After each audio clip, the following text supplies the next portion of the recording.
कुबेर का घमंड तोड़ने खुद शिवजी आ गए। जानिए पूरी कहानी। कल्पना कीजिए, एक ऐसा राजा जिसकी दौलत की कोई सीमा नहीं। सोने के महल, हीरे जवाहरातों से सजे कमरे, नौकर चाकरों की फौज और पूरे स्वर्ग में सबसे ज्यादा धन। इतना वैभव कि देवता भी जलें। और अब सोचिए, उस राजा को यह भ्रम हो जाए कि वो शिव जी से भी बड़ा है। उसकी सत्ता, उसका खजाना, उसकी ताकत सब उसे अंधा कर दें। लेकिन जब इंसान को घमंड आता है, तब भगवान शिव जी खुद उतरते हैं। आज की कहानी उसी राजा की है। कुबेर, जिसे हम धन का देवता कहते हैं। उसकी संपत्ति का कोई अंत नहीं था, पर उसका घमंड उससे भी बड़ा था। उसे लगने लगा था कि वो किसी को भी झुका सकता है, यहां तक कि भगवान शिव जी को भी। और तभी शिव जी ने एक लीला रची, एक ऐसी योजना जिसने कुबेर को अंदर से हिला दिया। आज की इस गहराई भरी कहानी में जानिए, कुबेर के घमंड की असली वजह क्या थी, शिव जी ने उसे सबक कैसे सिखाया, और ये कहानी आज के इंसान को क्या सिखाती है। आखिर तक जुड़े रहिए, क्योंकि ये सिर्फ एक पौराणिक कथा नहीं, बल्कि हर घमंडी दिल के लिए आईना है। कुबेर ब्रह्मा जी के आदेश से धन के अधिपति नियुक्त किए गए थे। उन्हें यक्षों का राजा कहा जाता था। उनका निवास अलकापुरी में था, एक ऐसा स्वर्गिक नगर जो हिमालय की ऊंचाइयों में बसा था। अलकापुरी की सुंदरता का वर्णन शब्दों में नहीं किया जा सकता। दीवारें सोने की थीं, फर्श चांदी की, छत पर जड़े थे नीलम और पुखराज। हर रोज वहां उत्सव होता था। देवता, गंधर्व, अप्सराएं और अर्षि मुनि वहां आमंत्रित होते।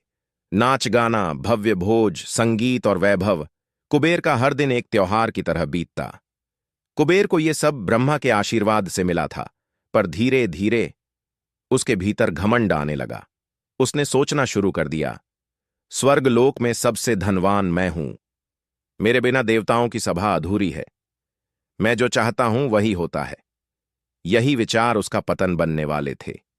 कुबेर के मन में एक दिन एक विचार आया जो बाहर से भक्ति जैसा लगता था, लेकिन भीतर से अहंकार से भरा हुआ था। मैं शिव जी को अपने महल में दावत के लिए बुलाऊंगा। शब्दों में यह एक भक्त का भाव लग सकता है, लेकिन उसका असली उद्देश्य था अपना वैभव दिखाना। वो चाहता था कि शिव जी खुद आएं और देखें कि कुबेर कितनी ऊंचाई पर है। शिव जी की लीला। गणेश जी का आगमन शिव जी जानते थे। कुबेर की नीयत सेवा की नहीं, दिखावे की थी। शिव जी मुस्कुराए और बोले, मैं नहीं आऊंगा, लेकिन मेरे पुत्र गणेश जी इस दावत में जाएंगे। गणेश जी भोले, सरल और परंतु अत्यंत बुद्धिमान हैं। गणेश जी कुबेर के महल पहुंचे। कुबेर ने स्वागत में कोई कमी नहीं छोड़ी। सोनपात्रों में खाना परोसा गया। हर व्यंजन की खुशबू पूरे महल को भर रही थी। गणेश जी ने खाना शुरू किया। पहली थाली आई, समाप्त। दूसरी आई, वो भी खत्म। तीसरी, चौथी, पांचवीं, 10वीं। भोजन खत्म हो गया, लेकिन गणेश जी की भूख नहीं। कुबेर थोड़ा घबराया। ऐसा तो कभी नहीं हुआ, ये भूख कब खत्म होगी? महल का पूरा भोजन समाप्त हो गया। अब रसोई घर में जो भी था वो लाया गया। गणेश जी खाते गए। दोपहर हुई, शाम हुई, लेकिन भोजन खत्म नहीं हुआ। कुबेर के नौकर थक चुके थे। अब बर्तन खाली हो चुके थे। भंडार समाप्त। गणेश जी बोले, कुछ और है? मुझे भूख लगी है। कुबेर का चेहरा सफेद हो चुका था। अब उन्होंने रत्न और सोने के पात्रों में भोजन भरकर लाने का प्रयास किया, लेकिन वो भी समाप्त। गणेश जी अब महल के फर्नीचर, दीवारों और दरवाजों की तरफ बढ़े। वो सच में हर चीज को खाने लगे। कुबेर भयभीत हो उठा। उसे अब समझ में आ गया कि यह सामान्य घटना नहीं है। वो शिव जी के पास भागा। शिव जी का आगमन और घमंड का विनाश। कुबेर भागते हुए कैलाश पहुंचे, पसीने से लथपथ, कांपते हुए, आंखों में आंसू।